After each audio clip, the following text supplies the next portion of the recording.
सोमवार व्रत कथा। सोमवार का दिन महादेव को समर्पित होता है। पौराणिक मान्यताओं के अनुसार भगवान शंकर को प्रसन्न करने के लिए किसी विशेष पूजन विधि की आवश्यकता नहीं होती, क्योंकि वे तो भक्त की सच्ची भावना से ही प्रसन्न हो जाते हैं। सावन के सोमवार अथवा सामान्य सोमवार व्रत करने वाले भक्त इस कथा को पढ़कर अथवा सुनकर भोलेनाथ की कृपा प्राप्त कर सकते हैं। व्रत कथा। एक बार किसी नगर में एक साहूकार रहता था।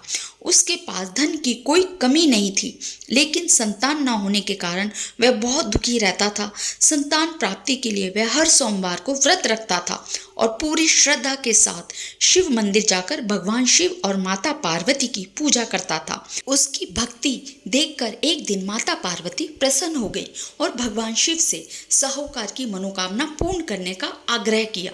भगवान शिव ने कहा, हे पार्वती, इस संसार में प्रत्येक प्राणी को उसके कर्मों का फल प्राप्त होता है और जिसके भाग्य में जो लिखा है उसे वही भोगना पड़ता है। किंतु माता पार्वती ने साहूकार की भक्ति को देखकर उसकी मनोकामना पूर्ण करने की इच्छा प्रकट की।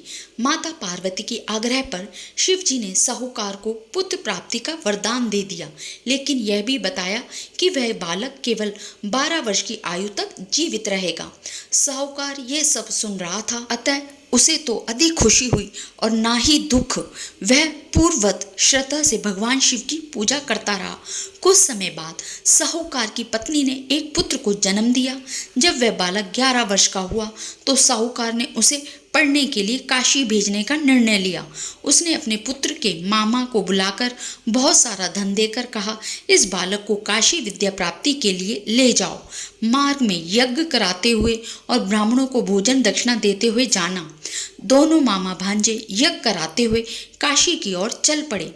मार्ग में एक नगर आया जहाँ के राजा की पुत्री का विवाह हो रहा था, लेकिन जिस राजकुमार से विवाह होना था वह आंख से काना था।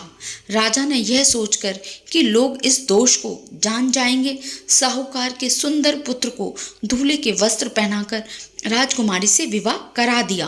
विवाह के बाद वह धन देकर उसे विदा करना चाहता था, ताकि राजकुमारी को असली दूल्हा समझ जाए और असल में काने राजकुमार से उसका पुनः विवाह हो जाए। साहूकार का पुत्र ईमानदार था, उसे यह बात ठीक नहीं लगी। उसने अवसर पाकर राजकुमारी की चुन्नी पर लिख दिया, तुम्हारा विवाह मेरे साथ हुआ है, लेकिन जिस व्यक्ति के साथ तुम्हें भेजा जाएगा वह एक आंख से काना है। मैं तो काशी विद्या प्राप्ति हेतु जा रहा हूँ।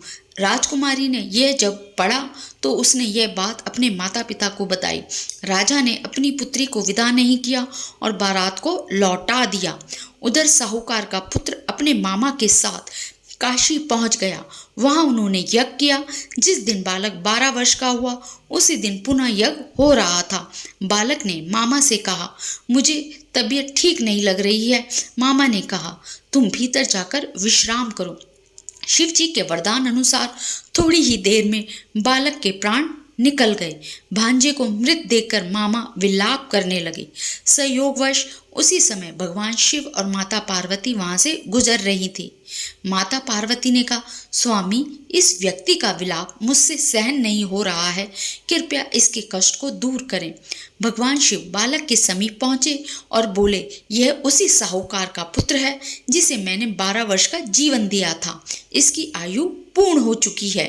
माता पार्वती ने करुणावश पुनः आग्रह किया, प्रभु, इस बालक को पुनः जीवन दीजिए, अन्यथा इसके वियोग में इसके माता पिता भी प्राण त्याग देंगे। भगवान शिव ने माता पार्वती के आग्रह पर बालक को पुनः जीवित कर दिया। बालक ने काशी में शिक्षा पूर्ण की और मामा के साथ लौट पड़ा। रास्ते में वह उसी नगर पहुंचे जहां विवाह हुआ था। वहां भी उन्होंने यज्ञ कराया। राजा ने जब उसे देखा तो पहचान लिया और उसे राजमहल में आदर सहित बुलाया। अपनी पुत्री का विधिवत विदा कर उसे सौंप दिया। साहूकार और उसकी पत्नी भूखे प्यासे रहकर पुत्र की प्रतीक्षा कर रहे थे।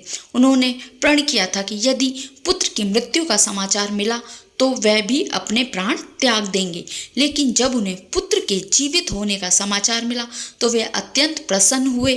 उसी रात भगवान शिव ने साहूकार को स्वप्न में आकर कहा, हे श्रेष्ठी, मैंने तेरे सोमवार व्रत और कथा श्रवण से प्रसन्न होकर तेरे पुत्र को दीर्घायु प्रदान की है।